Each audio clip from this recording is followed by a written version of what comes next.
Welcome back to Health, Wellbeing and Lifestyle. And our first guest today is George Tintillis, somatic psychotherapist, and he's talking about releasing anxiety today. So welcome, George, and releasing. How do we release anxiety?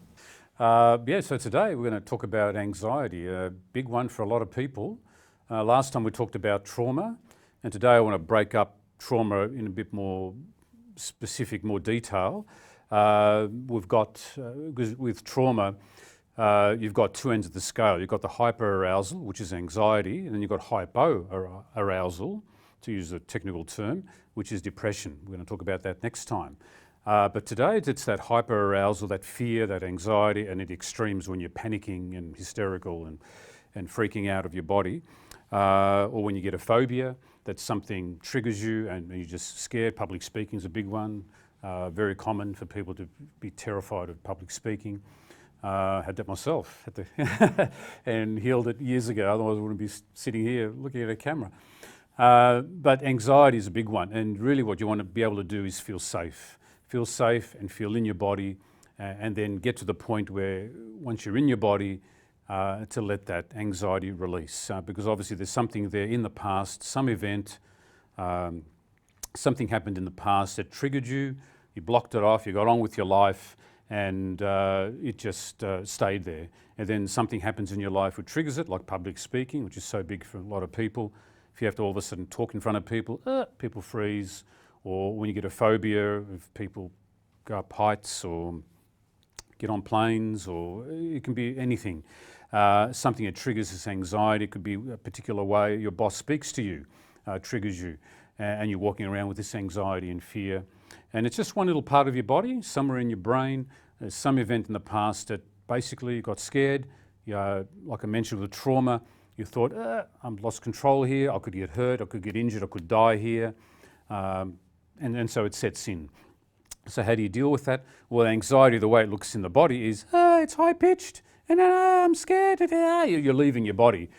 So the number one thing you want to do is feel safe. And to feel safe, you've got to come back into your body and center yourself. So you want to breathe, again, back to that mindfulness, back to that body-based mindfulness, closing your eyes, that meditation style, where you close your eyes, come back down, and you want to feel your belly breathing. Not the chest breathing, which is what anxiety normally does, and your heart's racing. You want that belly breathing, because we lose our belly, we lose our legs. So you want to crunch your toes, feel your toes, press your feet into the ground, ground yourself, and breathe into your belly and start to feel yourself in your belly, not up here, high pitch, where you're ready to just leave your body and be above it because that anxiety is taking over. And to feel safe. So you want to feel your body again, like I mentioned with trauma, and calm down. You want to calm down and really, so your voice can then drop. And then once you access it, then the trauma response happens. Once you're back down in your belly, then you're going to get the little twitches and little shakes, and you want to let them happen. Let them happen, and then your body will just diffuse, discharge the flight response. Next week we'll talk about the fight response, which is depression, causes depression. So this time it's that fight response, which is why also interval training is good, exercise is good, going for a run if you get anxious is very good. Work it off, and because your body just wants to run, flee from this event that whatever it was triggered you, and you may not even remember the event. Most of the time you don't, because it's subconscious. And again, most of them go back to childhood. Something happened, present moment triggered it. Work it out. So just run on the spot, or if you've got a stationary bike, or dancing it off helps. Highly recommend everyone dances at least once a week. Very important, and I'll recommend other things for depression next week, but this time it's movement to get the flight out of your body, and very important, very important. That's huge for us, isn't it? Movement and breathing. That comes up in exercise, or sort of a lot of sports. They tell you to do that with the movement, to take the breaths, that rhythmic breathing. Yes. Yeah. Oh, it's crucial to life. I mean, there's a certain way of breathing deeply where you're coming fully into your body, because you want oxygen to go through your whole nervous system, and in anxiety it leaves your legs. You're shallow breathing, and you're basically cutting off circulation. And then if you start to worry as well, if you're in your head, that just doubles it. So you've got to clear out the worry by meditating, coming down into your belly, even running on the spot, go for a walk, and look at objects as well. That's a good one also, is to look around the room to get present in the moment, because you'll be going off this part of your body that has the anxiety will be going off thinking the worst thing is going to happen. Go for a walk and notice objects and even name them to get you present just in this moment, to get out of that future worry of what might happen and any memory of that trauma that occurred back that caused the original trauma, which actually isn't an issue now because you're a full adult. And again, like I said before, mostly happens in childhood. But that little part of you that's blocked off is terrified, could be panicking. So you want to feel your body, go for a walk, even go for a run for 10, 20 seconds, just work it off. It discharges the flight response, and then you can relax, put a blanket around you. If you have a bath, take a bath is really powerful because you've got water all over your body. Most people don't have baths these days, but you can do shower therapy. Stay under the shower a long time, very powerful, because you're getting the touch you need and you're getting present in the moment to let that part of you that's terrified to realise it's actually safe. There's actually not an issue here. What you're about to do, whatever's triggered you, isn't that bad, and you just want to calm down, and again, not have to take a pill to do it naturally, and that's the best way. That's the best way. Yeah. Oh, thank you so much for sharing that. Yeah. And for more information on George and releasing anxiety, then please go to our website, healthwellbeingandlifestyle.com.au. And George, you'll be back with us to talk about depression next. We'll do that next segment, yeah? Yes, great. Now we'll go to break.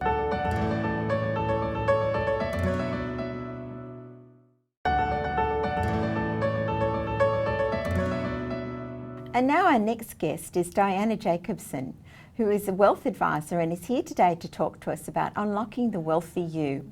Welcome, Diana. Thank you. It's lovely to be here. Just discovering the wealthy us inside. Yep. What do you suggest will be? People need any special tools or things to go to do that? So let me explain this. The main thing we need is a magic wand. Okay, so to unlock the wealthy you, we're not just talking about finance and money and material things. We're talking about holistic wealth, that sense of well-being within us. So our health, our happiness, relationships, fun, love, laughter, our choices, freedom, opportunities, doing the things that we enjoy, hanging out with the people that are fun, whether it's walking in nature, hobbies, art, music, all of those sorts of things that we want to do that make our life feel great and make us feel wealthy. Because I know it sounds really cosmic, but people think that when I have money, then I'll be wealthy, but it actually works the other way around. And when we feel wealthy over all of those small things, when we feel abundance and prosperity with all of those small facets of our life, then we kind of magnetise and draw other things to us, and we can start to build that. So I suggest if people get their magic wand and say, how would I like my life to look? Who is the wealthy me? How do I want to be? How do I want to feel? What does that entail? And start to have some fun with that. So the wand is to jump ahead of all the limitations. So I'm too old, I'm too young, I don't have enough money, I don't have the right education, or somebody won't like it, and then start to build that picture so that we can create it. Could anyone do this alone? Well, look, we need a team, and then we build the team around us. The same as with building a house, we have, carpenters and tilers and plumbers and electricians and painters and so on. We need the team of people to do the things that they're good at so that we can do the things that we're good at. So when it comes to financial and legal and business and all of those sorts of things that all of us need to take care of, households, individuals, families, business owners, we need to take responsibility for those things. So it's about building that team of those people that are our advisors and our mentors in the areas and working with them. So look at who we know about. So traditionally we know about the accountant. We know that we go to the accountant and normally that's to get our tax return done once a year. What we don't know is that perhaps we need to work with them on a more longer term strategy, whether that's around capital gains tax for future, whether it's GST, whatever's relevant to us. But what we need to know about the financial services regime in Australia now is that it's very narrow, and accountants can only talk about tax and not about superannuation, for instance, or lending or legal or other things. So therefore we do need a financial planner, and people think that they only need a financial planner when they have money, because that's what you do. However, we need a financial planner to look after our money. Predominantly they look after our superannuation, so most people will have a superannuation fund from a job at some point, and there are always fees in superannuation, contrary to some of the advertising, so it's important that we make informed choices about what our super is invested in, what it's costing us. And something that a lot of people don't know is that there's insurances held in superannuation, personal insurances, things like life insurance, income protection and disability insurance. And that can be really beneficial and cost effective, because a lot of families are underinsured because they don't have the cash flow, but they don't realise it can be through their super. You also need a solicitor, which historically people have had just to do their wills. They do them once, they park them there for 20 or 30 years and they don't revisit them again. They really should be looking at them a little bit more often. Have the understanding that a normal garden variety will doesn't cover a lot of the business entities. So if you've got a company or a family trust or something like that, and superannuation has its own rules, so just be mindful that the will that people set up years ago may not be relevant for their circumstances now. And also ask the question of your advisor there, your solicitor, around young children, so guardianship, testamentary trusts, so that assets are not handed direct to minor children or to anyone under a disability, or just someone that you mightn't want to hand the capital to, but they can benefit from the proceeds of that for their welfare. And powers of attorney is another thing that people need to have in place, but they often don't. And that's something that acts while you're still alive, so someone else can make decisions for you if necessary. A lot of the time people just have their spouse make those, hold that power of attorney, but if you're going to be travelling overseas or travelling in a car, chances are you'll be with your spouse, so have someone else as well. Debt is a big part. Loans brokers. Have debt restructured. A lot of our leakages that erode the wealthy us come through poorly managed, poorly structured debt. And there are a lot of ways that our mortgages, business loans, car loans and credit cards could be better set up, more tax effective, more cost effective. So get some good advice on that.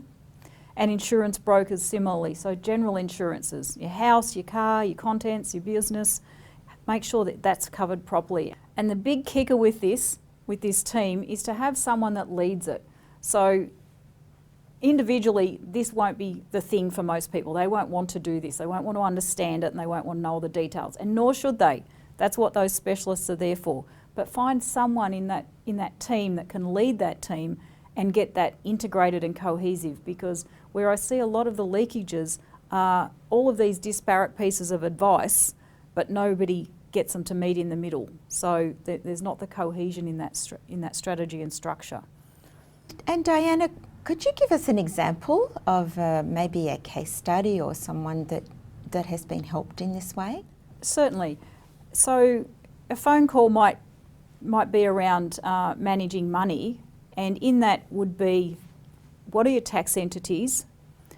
And have you done your tax returns? Have you prepared for capital gains tax or something down the track? Are you on track with GST or whatever might be relevant there?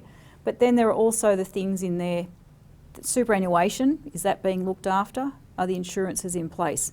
For a family that might be eligible for Centrelink, there'll be things like family tax benefit or perhaps a disability support pension, or for older people, pre-retirement, so not to leave any of that planning till the last minute, so that the financial planner can get things in place for any eligibility for age pension and later on for aged care.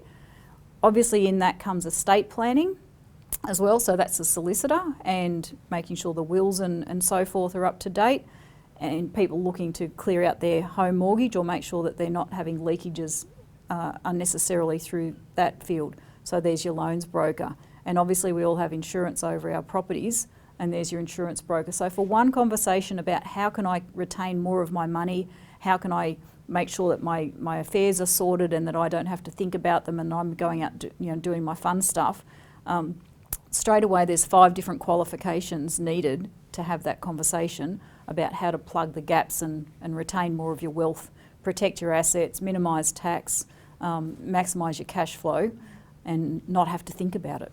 What would you say that people could take away? What would be your top tip for them to take away today for the viewers out there? Is not to make it too hard. Like, have some fun with the magic wand with how do I want this to look and how do I want to be as the wealthy me in all aspects of life. Find the team that you trust and can communicate with, but take the first step. When you take one step towards a goal, the universe will bring that goal one step towards you. Thank you, Diana. That's just wonderful. For more information on Diana, please go to our website.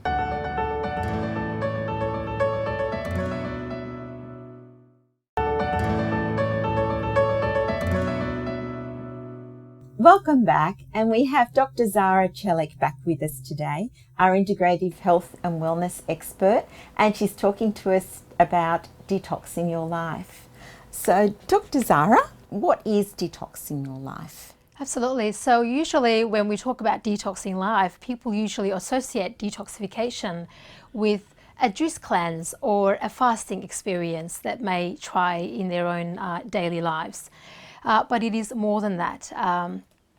When I talk about detoxing life, I'm referring to being mindful at mind, body, spiritual, environmental level, and even more.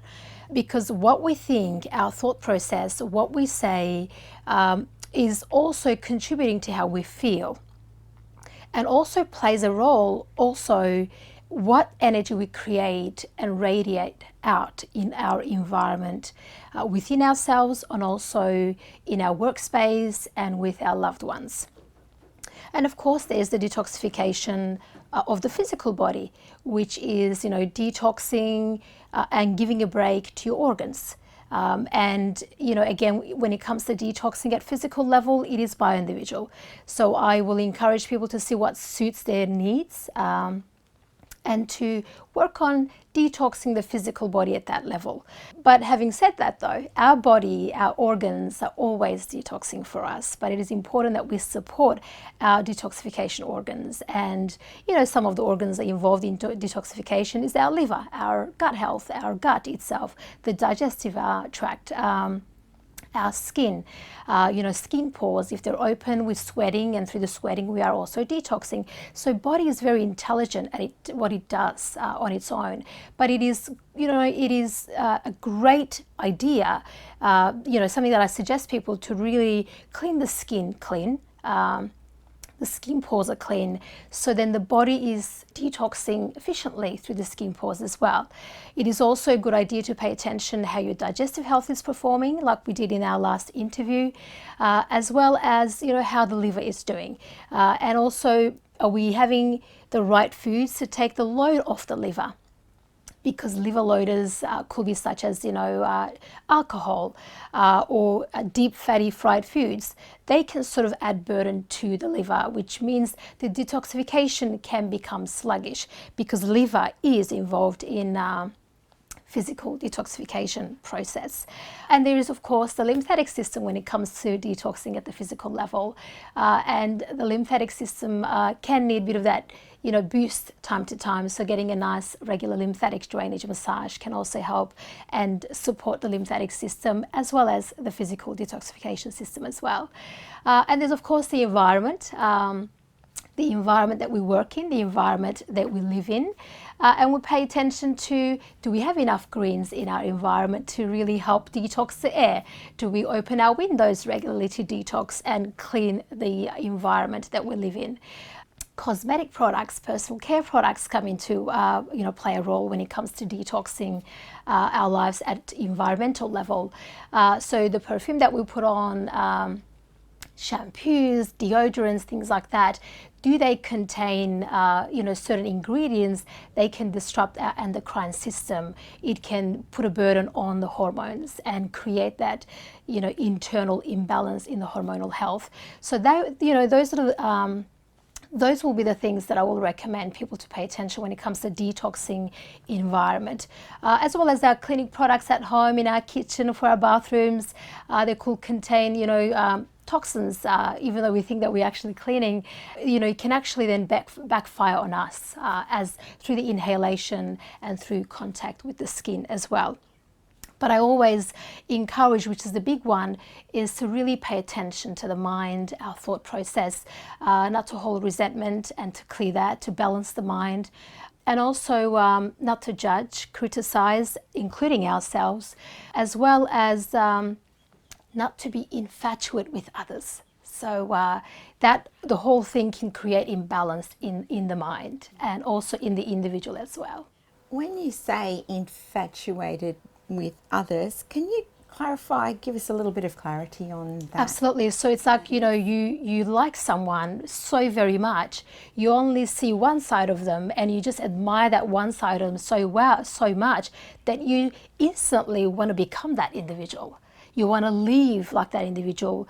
And then that makes you not authentic because you're not living your authentic self. You're not being your authentic self. And that can create imbalance in the mind and put us more in the immanent mind. And the transcendent mind can become imbalanced with the, in relation to our, immanent mind. So we want a good balance there. And to, really, as much as we can, to balance the mind, to operate from that transcendent mind, that creative mind, that authentic, objective mind. So Zara, what would you say would be your top tip for our audience to take with them today? Absolutely. So paying attention to mind, body, our thought process, our nutrition, our environment is very crucial. When it comes to, I just want to add in the nutrition because I didn't say too much on that one. It is important that we take care of our liver and our gut. My favorite one is actually beetroot juice or beetroot salad, and also raw aloe vera. I consume that particularly personally myself. So the beetroot really helps to support the gut health, to move flush toxins out, as well as taking care of the liver. So the other thing will be pay attention to our clinic products at home, be very mindful of what our clinic products can actually create internally in our environment, and also what effect it can have on the external environment for the other livings in the ocean as well. Thank you so much. My pleasure. And for more information on Dr. Zara Celik and detoxing your life, then please go to her webpage on our website, healthwellbeingandlifestyle.com.au, and we'll see Dr. Zara back next time on how to eliminate fatigue. Now we'll finish up for today and we'll see you back next week with interesting guests and topics.